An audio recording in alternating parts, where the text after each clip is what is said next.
Okay,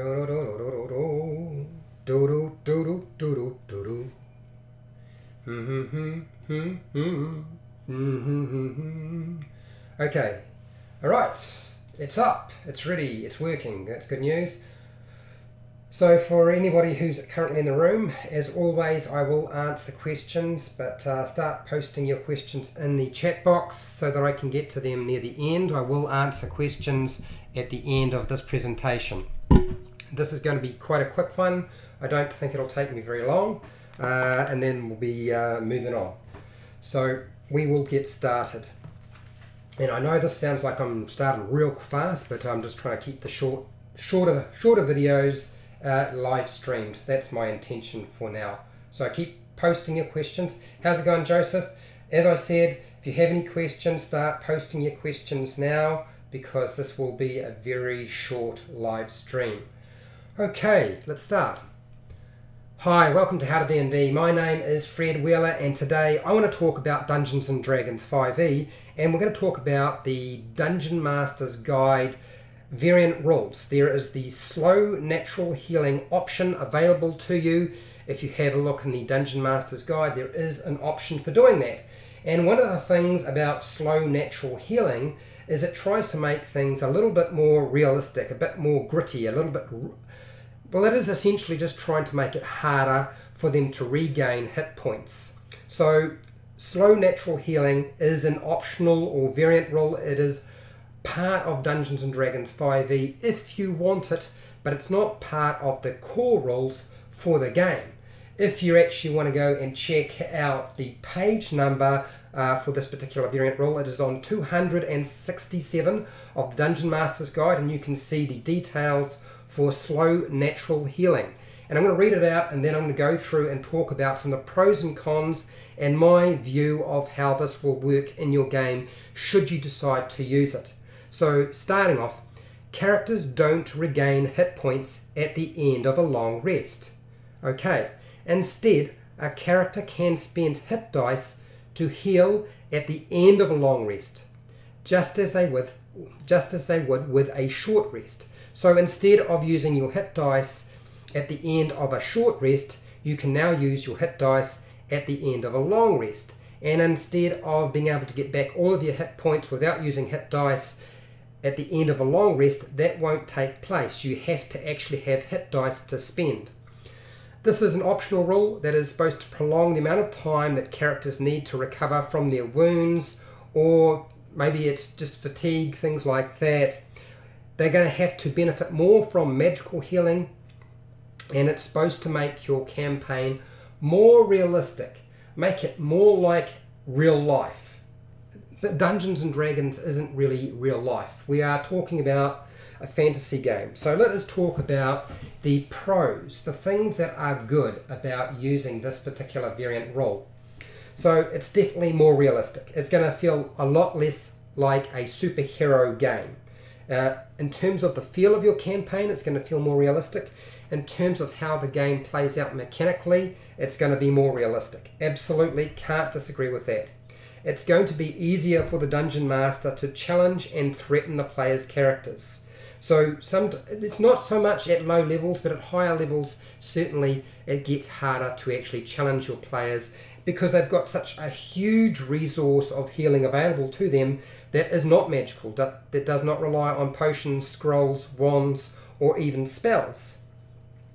It's going to require just a slight change in the core rules. So there's not a huge adjustment for players, and it's certainly not a huge adjustment for the Dungeon Master. You can probably implement this fairly simply and quickly. There's no need to create a running battle throughout your adventuring day, because you can burn up those hit dice and then you're done. You know, they're not going to be using hit dice. They're not going to be able to take a short rest and use hit dice to regain hit points. They're going to have to use their magical healing. So you don't have to have a string of 4 to 5 battles to wear down their resources. So that's one of the good things that this rule will show you. Basically, it's a good thing. It is a good thing. It will also compensate for power gamers. Now, I find at my table power gamers don't usually lose too many hit points. They usually have a couple of ideas about how to regain hit points quickly, and so it will make the game a lot harder for somebody who's a power gamer or somebody who's more of an expert or more of a veteran in the game. There's less dependency on random combat encounters. You don't need to worry about those random combat encounters to wear down their hit points. So that's one of the pluses to this system. Okay, some of the problems that I see with this particular system, and that is the cons. It makes it harder for the players to regain hit points after a battle. Well, that's pretty obvious. They're going to have to use potions, scrolls, wands if they have them, spells. The problem is, at lower level, characters are extremely vulnerable already, so you're going to likely knock them down or kill their characters, or they're going to die more often at low level. Now, if you start playing at higher levels, higher level characters are probably going to be affected a lot less because they have so much more gold. They can buy as many potions of healing as they like. They've got so many resources available to them. They have so many more spells they can cast. By now, if they don't have like a garage full of potions, scrolls and wands, then they still got a huge abundance of spells that they can cast. And this is covering the bard, the cleric, the ranger, even the paladin. If they multi-class, which a lot of people will be doing at higher levels, they will be multi-classing, so their chances are they're going to pick up the ability to get some sort of healing anyway. Or they'll take levels in fighter so they get that second wind. Because it's not going to change the feature of second wind. It's still going to be in play. It could be a little bit confusing to players who are used to the core rules. I think that's one of the things I would say that concerns me, is it could be slightly confusing if you're used to the core rules and suddenly you move to this system. But given enough time, they will pick it up. Okay, here is the one thing that I think is most concerning about this rule system, and that is it's going to make the party camping or resting very dangerous. This is going to be the danger. I mean, it always was a dangerous situation, but now they don't have full hit points. They haven't had a chance to use their hit dice to regain hit points.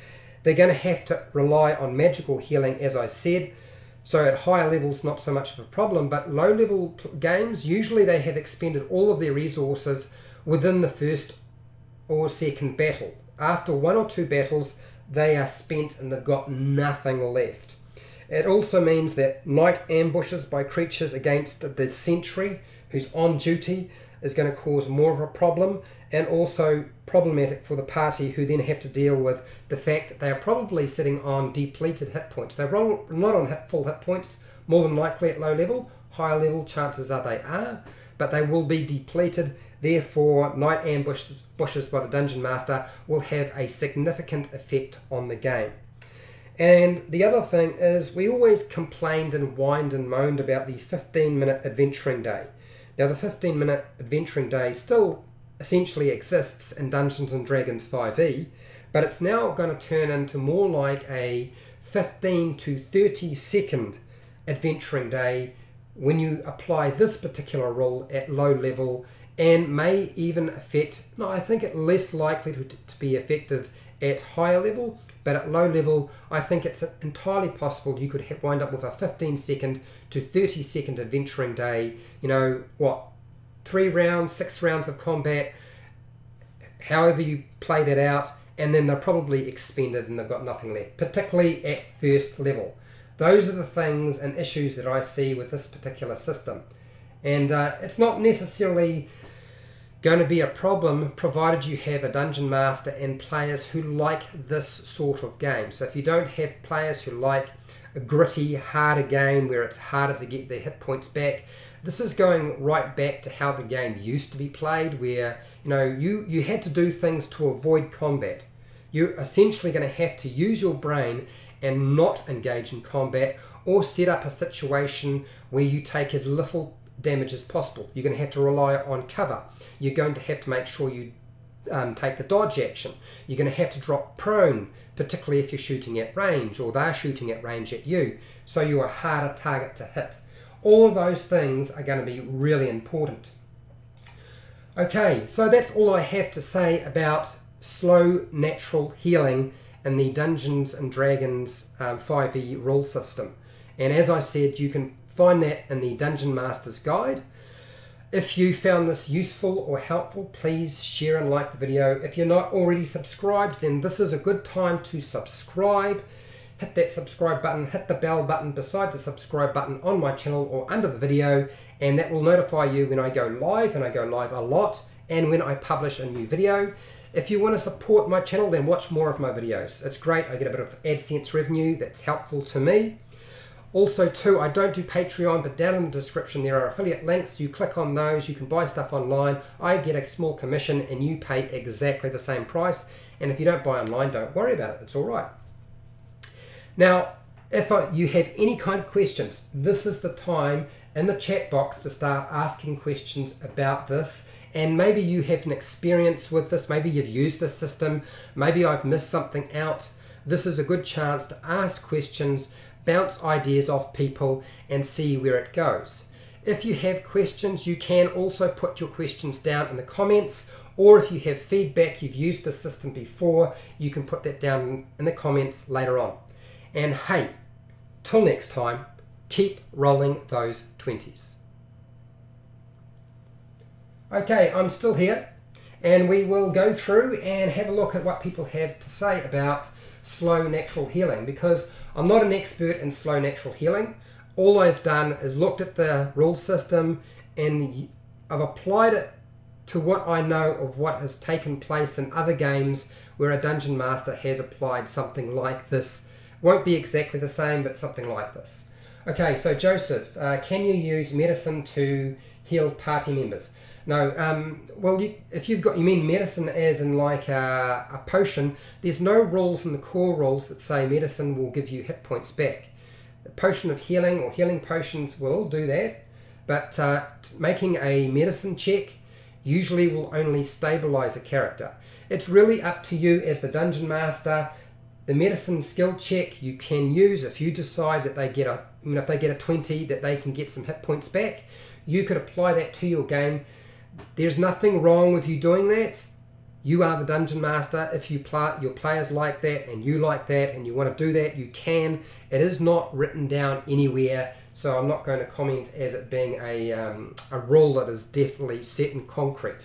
Okay, so you can make that call as the dungeon master if you want to use a medicine skill check to regain hit points. Okay, Wes Miller. As a tinkerer gnome, I am supposed to build stuff. That's my job. But I don't know what to build. And it's a tinkerer gnome and I feel useless. Okay, so the first thing I would say to you, Wes, is that your tinkerer gnome is incredibly useful because the items that you can make, I think there's 3 different things in the player's handbook that you can make. One is like a little toy dragon.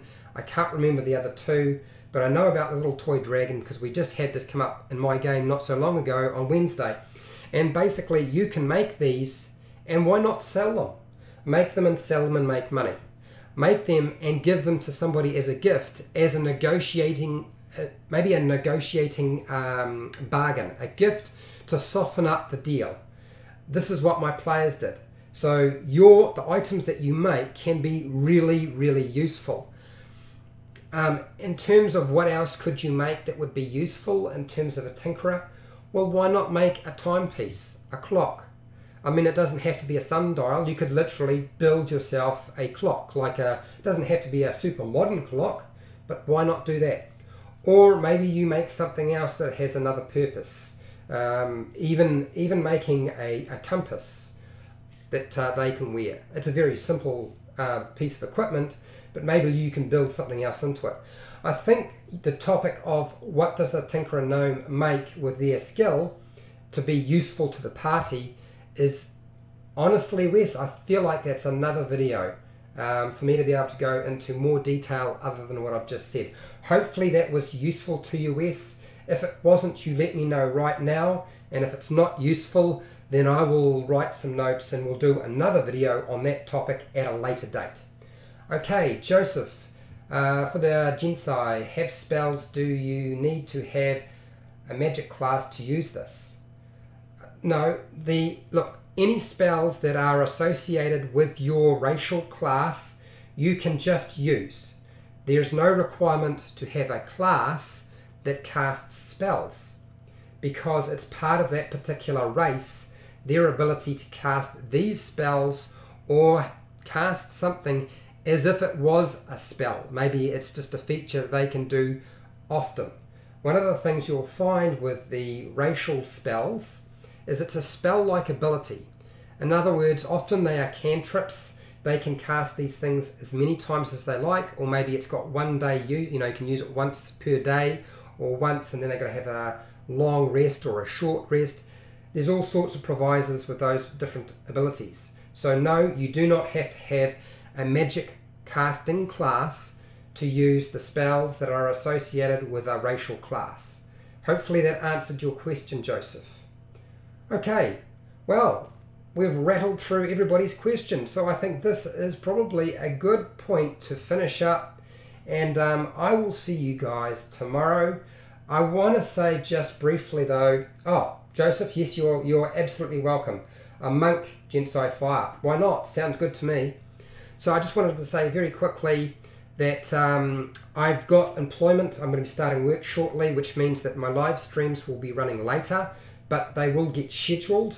So I know in the past I haven't necessarily scheduled everything that I do. What it means is I think I'll be running at about 7:30 p.m. New Zealand Standard Time with my live streams as of Monday next week, New Zealand Standard Time, or NZST, okay? That will not change my streaming on the days that I have off. I'm going to be having Thursday and Friday off, which means that I will be live streaming at pretty much the same time, which should work out for most people in the North America and Canada and stuff like that. And also obviously may be useful to those people in New Zealand or Australia, but yeah, we'll see how that goes. The other thing is that my Twitch TV channel is up and running, and you can watch us on a Friday night from 7:30 through to about 10:30, 11 p.m. New Zealand Standard Time. We are playing Storm King's Thunder, and that should be available on the Twitch TV. You can find out the information where to go in the About section to this channel if you want to watch us live, or listen to us live, because they're a bit shy of the camera, and I'm running off my phone, so it's not quite as useful. I mean, I can't set it up. It's a mobile location. It's not at my home. Okay, so that's it. I think we have covered everything, and you guys have a great day or great night, whatever it is for you. I'll see you later.